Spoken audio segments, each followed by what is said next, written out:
to a large degree, most of the thinking that we do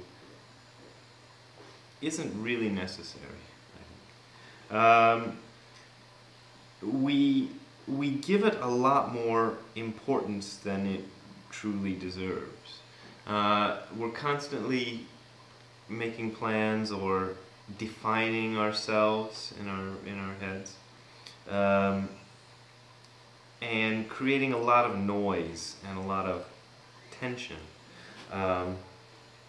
by doing so. Because as as I'm sure most people are aware, you can create real bodily reactions just by thinking about things without actually having anything particular happen. You go to see I was going to say a Mel Gibson movie, but maybe I shouldn't say Mel Gibson. But you go and see an action movie, and there's all these kind of things that you know are make-believe going on the screen, and you're having all sorts of physical reactions. Your heart is pounding, your pulse is racing, and whatever, you're sweating and all this stuff, and all for just something that's make-believe. So we do that, and if you're in business, you get all kinds of tension built up due to your thoughts. And you're doing this constantly, kind of throwing your whole body and mind out of whack this way. So when you're doing Zazen practice, what you're doing is trying to set that aside. But it's easier said than done. You're going to find that things that were set in motion don't just disappear. So if you've set a whole bunch of things in motion in your brain, all of this action and all this energy has to play itself out at some point. And the only thing you can really do is not add any more energy to it, which is another way of saying just let it come and go. If you notice yourself thinking, you'll also notice that your posture is going subtly wrong. This is something I kind of discovered in my own sitting, and actually I've never heard any other Zen person talk about this, but in 20 years of sitting, it's been a pretty consistent factor, is that if I am doing my Zazen and I'm thinking hard, my posture is also going subtly out of whack. I'm exaggerating for effect, but the thing to do is to make your posture right. Because in Buddhist philosophy, we often say that body and mind are one and the same. So putting your body right is the same as putting your mind right. We don't usually think of it that way. We don't usually conceive of it like that. And we usually imagine that body and mind are two separate things. A lot of times when I see things written about meditation practice, usually written by people who've never done meditation practice, they assume that the posture that you take to do Zazen or some other type of meditation is kind of arbitrary, and you're taking that posture in order to do something with your brain.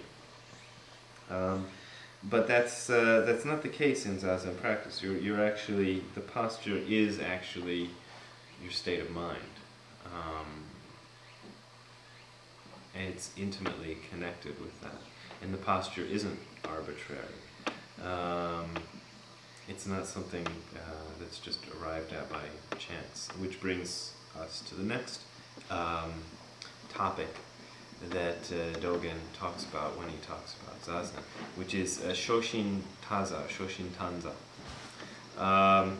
which translates to sitting upright and making the body right. So while Hishiyo, or not thinking, is what you're doing in the mental side of Zen practice, what you're doing in the physical side is sitting upright and making the body right.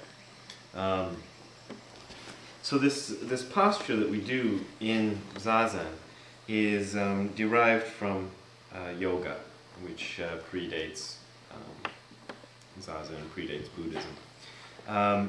Yoga as a systematic philosophy, I think, came together at about the same time that Buddhism was starting. But the various postures and things that are now considered to be part of yoga originated a few hundred years, maybe 1,000 years before Buddhist time. And these were practices in India that were done in order to establish a kind of healthy balance within the body.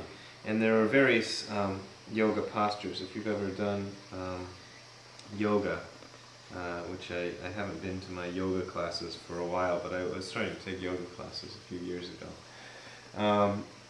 It's quite interesting. There are a whole range of postures and movements that you do within yoga. But a lot of yoga teachers will tell you that the purpose of all of these yoga postures is to enable your body to get into the full lotus position. So this has been for a long time, this full lotus position, or this kind of sitting upright position, has been considered the fundamental posture.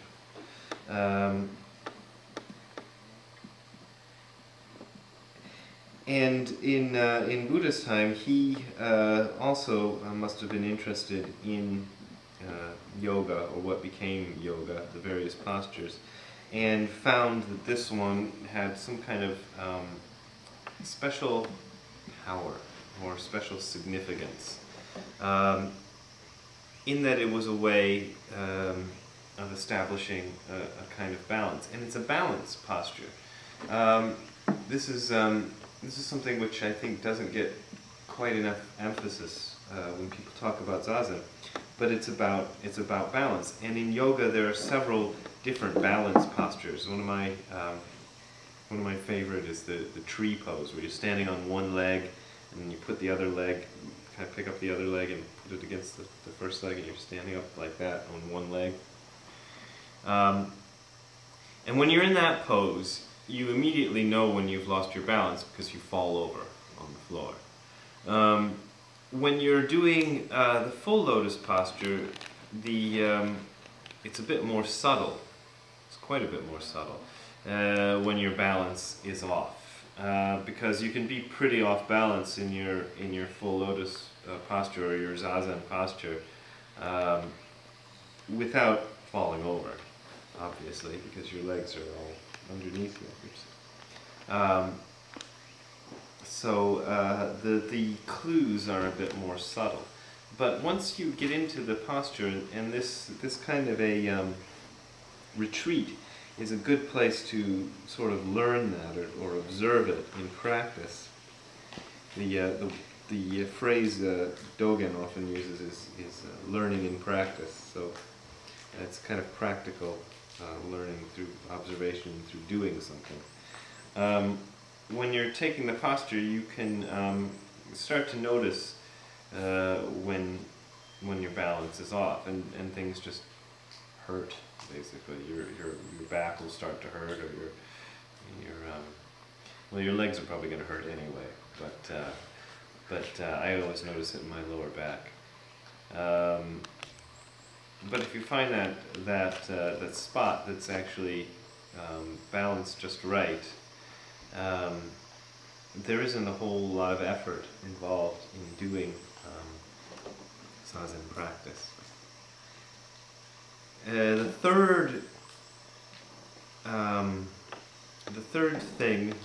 point that Dogen talks about in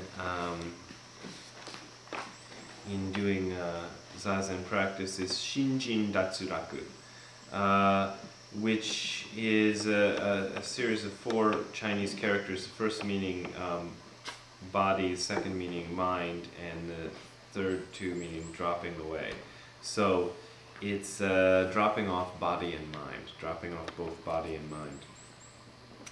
And when people hear this phrase, I think at first it sounds a bit mystical or strange to talk about dropping off body and mind.